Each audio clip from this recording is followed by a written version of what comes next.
একটা কথা শোনো, কি হয়েছে? ঘরে আমাদের খাওয়ার জন্য কিচ্ছু নেই। নেই তো আমি কি করব? কি করবে মানে কি? শোনো, কাজ করে খাও, বাইরে গিয়ে কাজ করো, তারপর বাচ্চাকে নিয়ে খাও।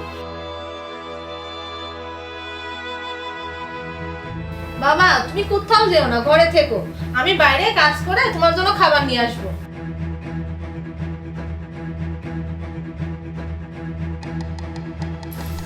এই, তুই এখানে কি করছিস? তোর মা কোথায়? মা তো বাইরে কাজ করতে গেছে। বাইরে গেছে মানে কি?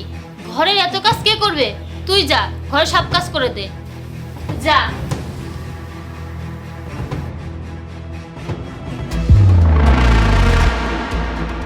মাহির, তুই এই কাজ কেন করছিস? তোর মা কোথায়? মা বাইরে কাজ করতে গেছে। তোকে এই কাজ করতে কে বলেছে?